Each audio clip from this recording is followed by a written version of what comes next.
It's your girl Natasha Morrison, and you are now listening to Tenacious Goddess.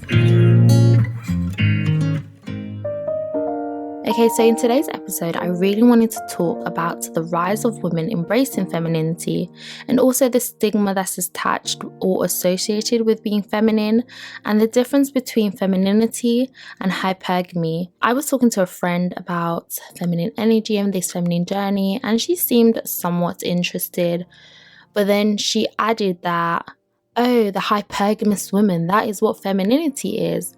And I can't lie to you, at the time I didn't know what the hypergamous woman was. So, I went onto Google, I did a little bit of research, and I read what an hypergamous woman was.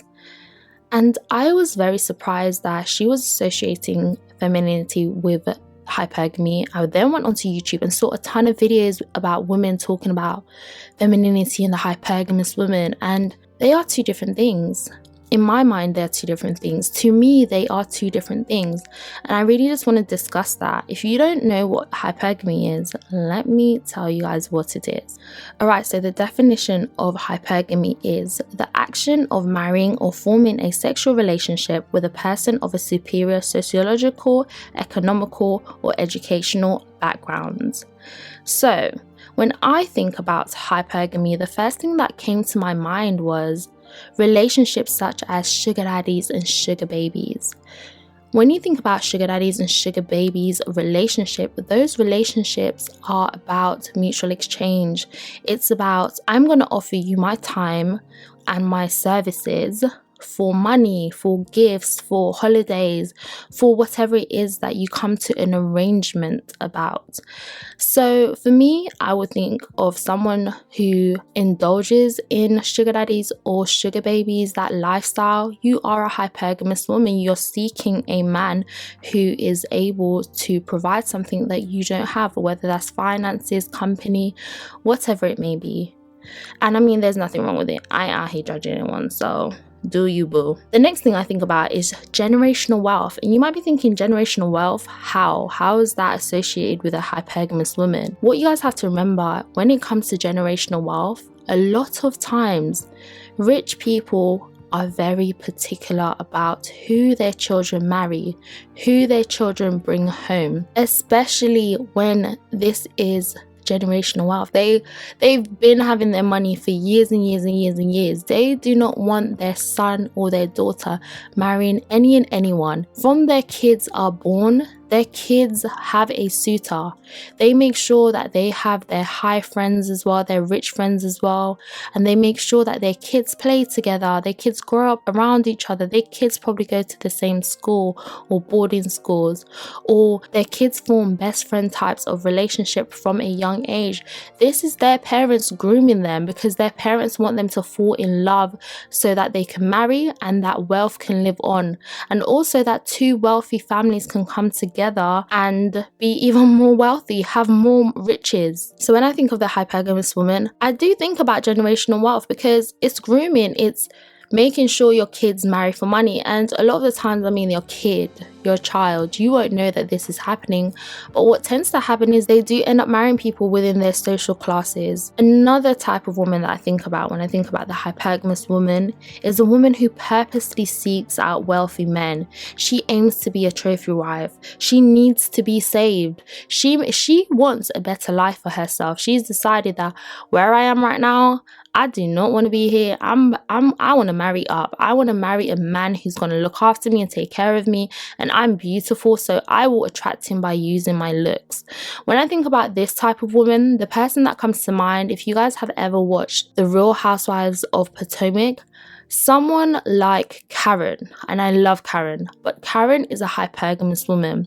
Why is Karen a hypergamous woman, you ask? Because Karen lived on a farm, Karen grew up on a farm, and Karen decided from a very young age, like, listen, I'm beautiful, I am a stunning woman.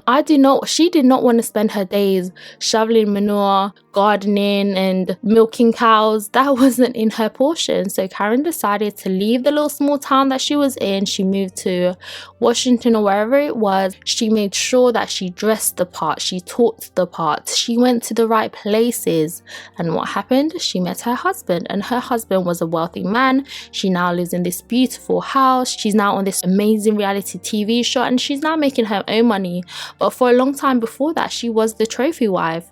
She made sure that she found a man who was rich enough to maintain the life that she knew she wanted to live. So when I think of hypergamy or the hypergamous woman, that to me is what comes to mind. On the other hand, when I think about femininity, I think about a goddess, I think about energy, I think about happiness and smile, and it's almost like a light radiating from a person. Why? Because to me, femininity isn't about wealth or riches or marrying a rich guy. It is about loving yourself. It is about prioritizing yourself. It's about understanding yourself. It's about having standards, knowing your needs, knowing what your goals are, knowing your purpose, and completely loving yourself. Giving yourself that love, that care that you need, channeling all that energy into yourself. It doesn't matter how much money you have. It doesn't matter whether even you're a man or a woman. Anyone can tap into their feminine energy because we all possess feminine and masculine energy within us, both man and woman. It's about you deciding that you want to lean more into that feminine energy. That's the energy that you want to channel. That's when people meet you, you are nurturing, you're caring, you're bubbly, you're happy, you're smiling, you're just free-spirited. That is what femininity is to me. It's just deciding that you're going to be more nurturing. It's just deciding that you're going to love yourself. You're going to take care of yourself. You're going to look after yourself. You're going to pamper yourself. Feeling good and happy within yourself is about dealing with trauma. A feminine woman or femininity to me is that energy of nurturing yourself, of loving yourself and building yourself up, and knowing that the other energy will come to you. You don't need to go out and seek it. You just need to be yourself, and you need to love yourself unconditionally, have your boundaries and your standards, and whatever it is that you want will always come to you. The universe will deliver that to you. You just have to decide to love yourself. One thing I can say about femininity is that yes, you might be more traditional in your values, which means your values might be a man is more masculine. He's a provider. He provides security and he provides a home, and he's there for the family because he's strong, he's a warrior, he's a lion. You are the woman, you're feminine, you're goddess. You might lean more towards doing more feminine things, but I don't think there's anything wrong with that. And I think society has made it seem as though being feminine, there's something wrong with that, that as a woman, you always have to be strong. But femininity is understanding that there's a yin and a yang. It's understanding that you want your opposite. You want a masculine person so that you can be feminine, and so that you can both balance each other out. I definitely don't think that being a feminine woman means that you want a man or you want a man to sponsor your life. And if you are trying to be feminine and that is your mindset, then baby, you need to really think about this. You need to really think about what you want, because you can find a man to sponsor your life and you can find the riches, but are you going to be happy? You will never be 100% happy until you're happy within yourself and you love yourself. And that is the true meaning of being feminine. A feminine woman knows when to be strong, but she also knows how to be vulnerable. She's not combative or argumentative. And there's this stigma attached to femininity. Oh, they're weak. They're trophy wives. They're spineless. They just sit there. They're seen, but they're not heard. And this is not true. Feminine women knows how to carry themselves with grace. They know how to be a lady. Of course they know how to be a lady. They know the proper etiquettes. They won't behave in certain ways. They don't dress a certain way because they know that with everything there's a cause and there's a reaction. So if you decide to wear sexualized clothing, you will be sexualized. If you decide that you want to have your boobs out and your bum out and men are looking at you with lustering eyes and want to be intimate with you, feminine woman understands that. They understand that if I dress like that, that's the type of energy I am going to receive. That's the type of attention I'm going to receive. Feminine woman holds herself up high. You put yourself on a pedestal. You know you are the prize. So why would you want to attract that? You want to attract high quality men, high value men into your life. And that means that you're not going to be acting wild and crazy. You're not going to be dressing wild and crazy. You are going to keep yourself kept. Personally, I feel as though this stigma associated with femininity stems from what we've seen in popular culture, TVs, magazines, whenever you've gone out. I know that growing up, there was never anyone who looked like me. There was no one black or dark skin or brown skin that I could look at and be like, wow, this woman's so feminine, the way she dresses, the way she carries herself.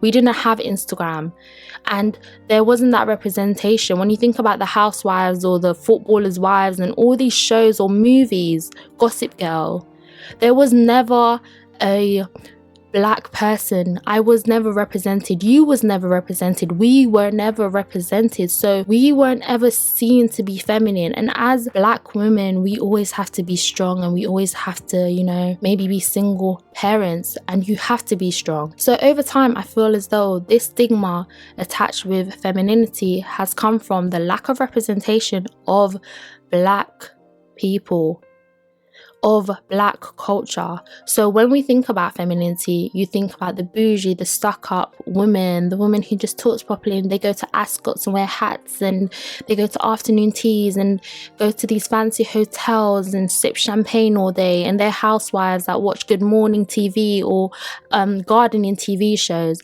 and they stay at home doing laundry and waiting for their husband to come home and take care of them. There's this association with femininity, and there's also this idea that only one type of woman can be feminine, and the type of women that can be feminine are the women who have rich husbands or are the CEOs and have money. And femininity doesn't come from wealth. Femininity comes from within. It is an energy, like I said. You decide to channel that energy.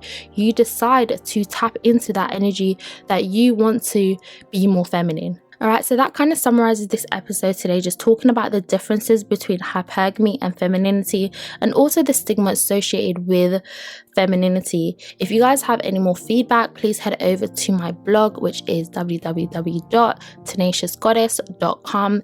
Leave me a comment, read up on the post about hypergamy and femininity.